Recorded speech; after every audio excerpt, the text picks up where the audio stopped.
各位朋友，大家好！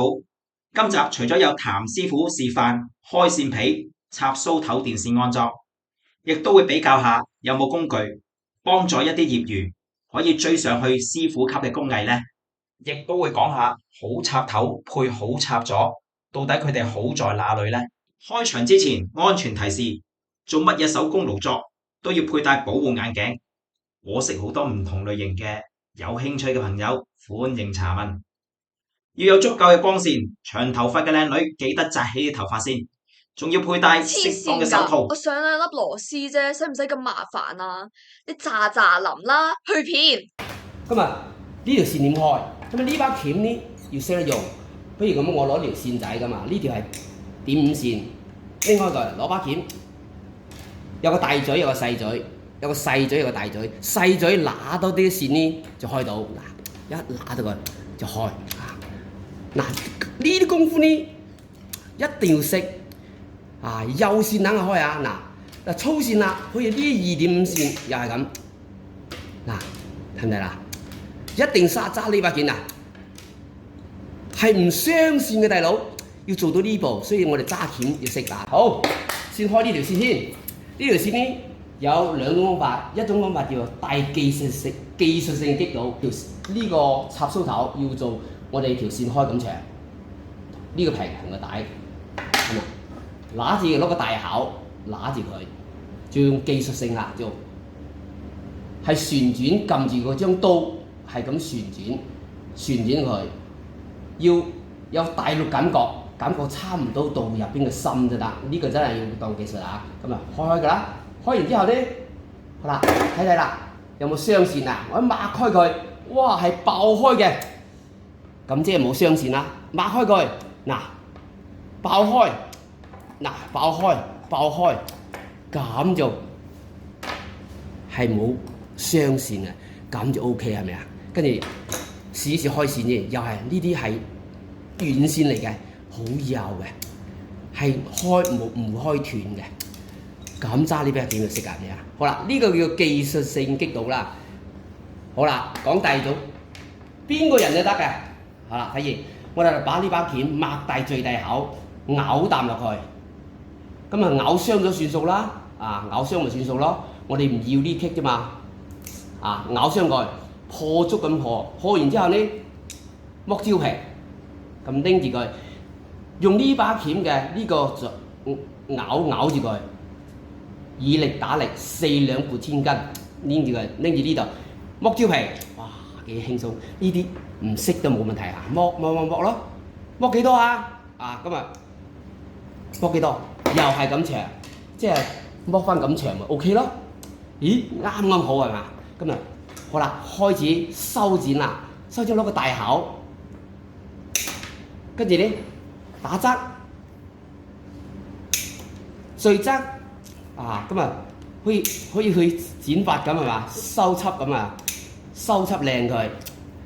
咁啊，呢頭同呢邊係咪差唔多一樣啊？係嘛？跟住傷咗嘅唔要，呢啲傷咗唔要，啱好，係咪啊？啱好嗱，把鉗用耐就啱好。OK，咁就開線嘅方法啦嚇。停一停，師傅有招倚天14式，我都有招淘寶屠龍。市面上撈到嘅唔同款式線鉗，有啲可以針對唔同電線粗幼調校定位，自動開線，亦有多功能薯仔批皮，開粗線、剪粗線、剪幼線、粗幼一齊剪埋螺絲添，開幼線、剪幼線，分粗線，幼齊分，翹線深。壓線針、剪線針，上埋螺絲添，仲有把兼備埋他不測電功能，大家又點睇呢？咁呢個面呢，呢個紙面呢，唔係對住呢個餡嘅，係翻開個背脊面咁望落去，即係入邊有條 fuse 喺呢度 ，L 就火線嘅意思 ，N 就係潦草啦，又叫中性線啦。又叫青線啦，呢度呢叫做 E 就係地啦，地球嘅地啦 ，E 啊係嘛？英文 OK， 今日即係感照住嘅入邊嘅餡嚟嘅。好，我哋開咗個餡先，拎起嚟，扣螺絲，我哋開晒佢。呢口螺絲記得唔好鬆甩下，鬆咗㗎。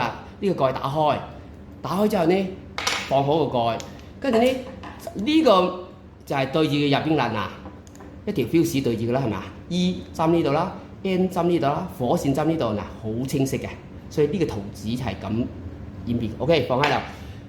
所以我第一步記得，我哋首先把呢個黑色嘅，等我要壓條線啊嘛，所以你要拆咗，拆邊鬆啲螺絲同佢相平，點鬆啊？嗱咁鬆到呢口螺絲同呢個見唔到，鬆邊口螺絲啊？要鬆。如果你拎螺絲批係邊嘅右手，假如我右手，咁就拆右手邊嘅螺絲。你左手拆左手，點解？等下你知道啦。拆咗口螺絲，放翻好，唔好塞咗佢。好啦，呢條揈係咪啊？跟住呢，仲有功夫喎。跟住拆埋，唔係拆埋，鬆埋啲螺絲。鬆幾多啊？等先鬆咗先。我排大陸感覺鬆咗，知道啦。一拱開嚟睇見呢個窿見唔到呢口螺絲，咁叫做合格啊！咁啊放翻落去，呢度又係。如果頂唔起就睇攞個目測。OK， 呢度攞個目測睇個餡明唔明啊？就鬆啦，鬆啦。嗱，見唔到㗎呢口絲角，即係呢口螺絲，咁就好啦，搞掂晒，放開好，開始針線。攞呢條線放喺呢度，呢個黑色啱壓住佢，咁就合格。咁褪落嚟唔合格㗎喎，有啲同學針到咁喎，有啲師傅都咁針喎，真係唔知點解。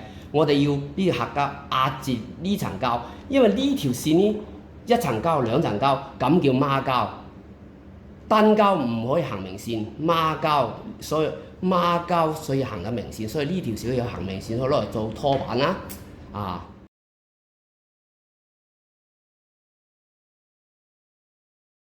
咁呢個插蘇頭先針邊條線先啊？就好多人嘅講法啦。咁我中意呢就先最難針係火線嘅，所以先針條火線。咁我哋一放上去，跟住攞條火線剁呢度。點解要剁呢度啊？等我有條線向下邊針入去啦嘛。咁叫接駁啦。咁拎住佢下一件，剁住呢度。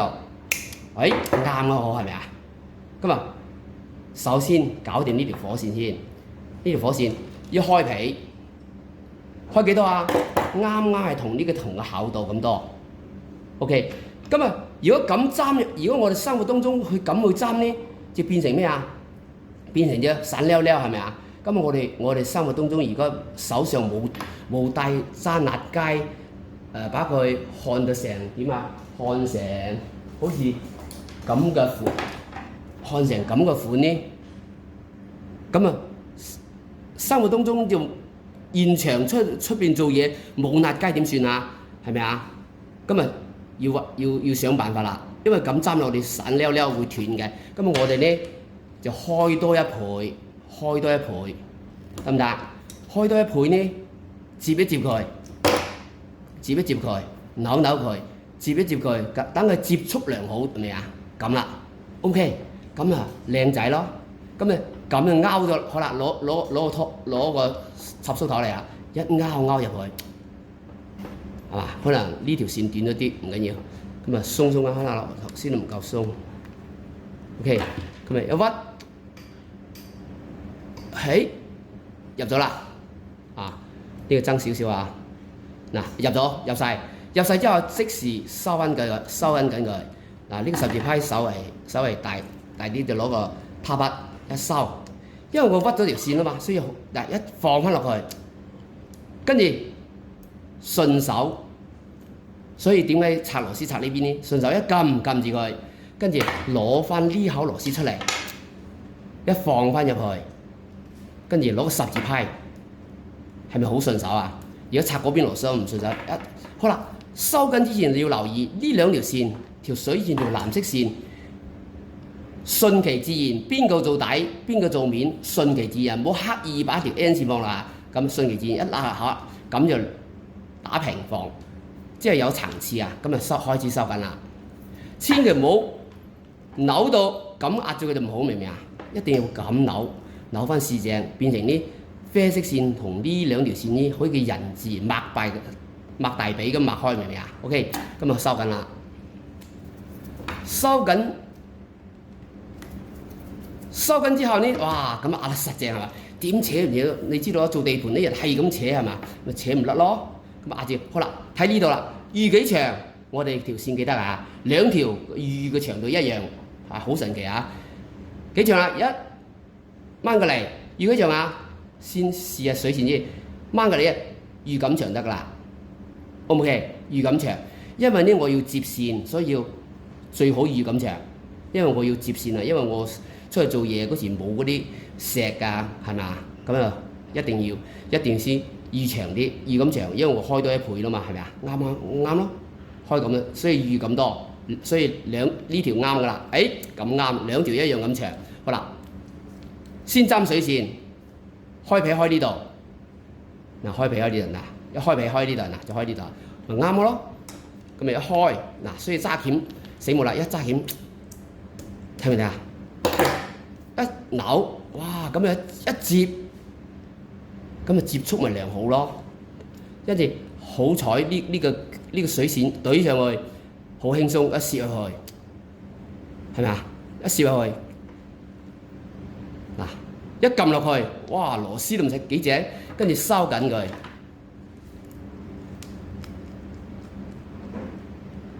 OK， 咁啊好啦，先針帶後針面，呢條鏈又係咁。攞隻手去拎得到嘅，得唔得？開皮開呢度，係咪開長㗎？拎到啦，係咪啊？啱開，本來開咁多，開即係等於1倍，再開多1倍，即係啱開呢度咯。咁啊，啱拎住佢，哇！條線咪好長，好拎嘅。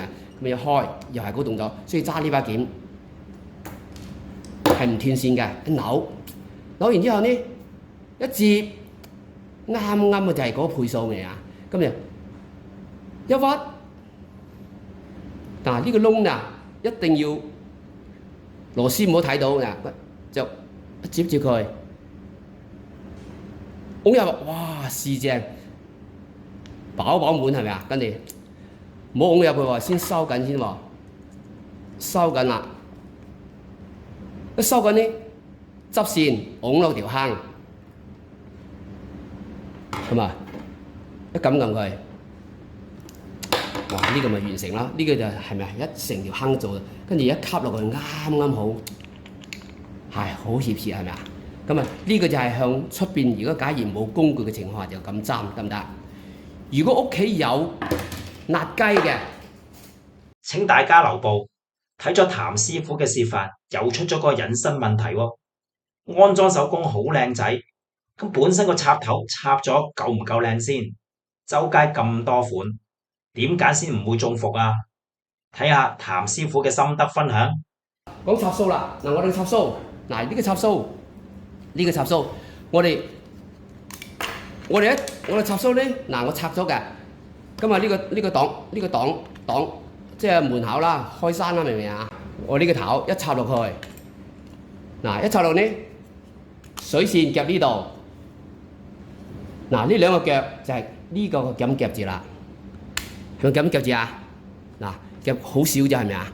呢個呢又夾一個，呢又夾條火線，咁啊針火線 N 線水線咪針咗落去咯，因為嗰個我拆咗啊，嗱入邊嘅結構係夾啊，呢個就10零蚊個嘅，睇下我揾個300幾蚊嗰啲俾你睇睇。第一陶瓷嘅 MK 啊 ，NK 牌子嘅陶瓷嘅，咁樣吸落去，係咪啊？呢個咪活動啊，嗱喺呢度嘅，跟住人哋嘅水躉喺邊度睇嘅？而家水躉咁夾落去嘅，睇唔睇到？咁夾落個，哇！跟住佢有嗰個腳呢，咁嘅喎。嗱呢個腳點啊？呢個腳係咁放嘅喎，大佬。嗱幾緊咁夾喺度喎，哇！成個凹落去㗎，大佬，係咪啊？跟住呢條請等下，呢個咁夾㗎，大佬。哇！睇下一個平面㗎。哇，300零蚊原來係咁靚嘅，成個平面係咪接觸咪良好咯？你嗰個呢夾喺度㗎咋，即係可以咁夾喺度㗎咋，唔同㗎係咪啊？得唔得？嗱，可以咁夾喺度㗎。喂，大佬，你咁夾喺度㗎咋？喂，同人哋嘅同面積咁夾係咪相差好大遠啊？哇！所以咪人哋唔會發熱咯，靚就靚呢度，明唔明啊？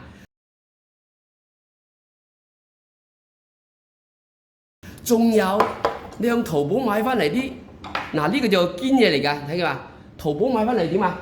睇見人哋隻腳，哇，嚿鐵嚟嘅，人哋係成個銅嚟㗎。我有現啊，磨得呢啲銅嚟㗎，成嚿銅入去入邊㗎。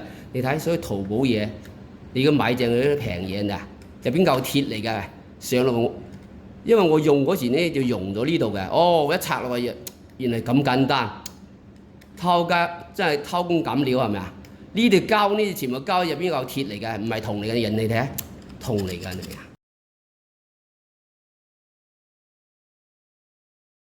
市面上經常講話啲插蘇會燒咗啦，有幾個牌子嘅，我拆開睇睇，睇入邊嘅結構點樣。呢個就係淘寶訂翻嚟嘅，呢個就3個就香港買嘅。咁啊，大家睇睇。首先睇睇先，呢個孖蘇啦，呢個叫孖蘇就係國內嘅淘寶啊。好啦，睇下，睇佢啲片嘛。因為3隻腳，呢3隻腳咁插落去，佢必須3隻腳要鉗住佢。如果鉗得唔好呢，就鉗得唔好咪接觸不良咯。咁啊，呢個牌子 O K 嘅，啊鉗得實嘅，呢個又係 O K 嘅，呢個 O K 嘅。嗱，呢個就增色啦，佢鉗嘅方法呢就圓形嘅，咁啊呢個呢就成個面嘅，嗱呢個咪成個面嘅，呢個呢又係 O K 嘅，呢個又 O K 嘅，呢個成個面，即係成個接觸面啊，即係鉗到個成個接觸面啊，即係點啊？我拆一個就俾你睇睇，啊就拆呢個，啊拆呢個出嚟。倒出嚟，睇咪啊？呢個面係咁鉗落去嘅，咁鉗落去，係咪成個面係貼住㗎？咁叫鉗住嘅未啊？咁啊呢隻唔得啦，個性質就係佢鉗落就好似呢一邊嘅單邊咁嘅，人哋一個面係同佢平嘅，一個單邊就係拱形嘅。佢呢隻呢就兩個就拱形嘅，兩個就拱形嘅，兩個拱形同就變成啲接觸面唔足咯，接觸面唔足，過個電流咪細咯，但係嗰個電器需要電流大咩？變成呢度接觸到發熱，一發熱咪容易燒溶咗咯。如果你俾呢隻13蚊蘇頭喎，又街啲嘅，咁你膠就會溶，插咗要靚。咁啊，呢個插頭要靚，咁呢大家互相配合呢，咁就起碼減少過嗰個燒嘅風險咯。見得銅啊，咁啊要睇睇啦。咁啊有啲係金屬㗎啦，有啲係銅嘅，就各個下嘅材料唔同。靚嘅牌子就下嘅材料重啲嘅，所以會貴少少。好，13蚊蘇頭呢有3款啊，呢款呢就係淘寶嘅。我就有意呢剁實你膠，呢個就呢個牌子嘅，我唔講牌子啦。人哋呢全部銅嘅，成個全部銅嘅。呢個15mm啦，15mm嘅插頭嚟㗎啦。咁15mm點解要個頭全部銅啊？因為15mm電流大啦嘛，所以成個都係銅嘅。靚嘢就咁啦，靚嘢咁啦，cheap 嘢就咁啦。大家有冇留意到靚嘢仲有3粒螺絲添？金屬多咗，價錢就梗係唔同啦。呢個就係鳳凰同山雞嘅分別。如果攞呢個插頭插落個嗰個靚嘅呢個插頭呢，咁呢個靚冇用啊！即係呢個唔靚嘅插落個呢，咪發熱咯，發熱咪燒咯，燒完呢可能會影響呢個插座咯。所以買嘢呢特別留意個插座同插頭要匹配，係咁意思啦。唔知各位朋友中唔中意呢類型嘅片呢？又或者用呢一種手法嚟到分享電工或者裝修行業嘅嘢呢？歡迎留言，多謝收看。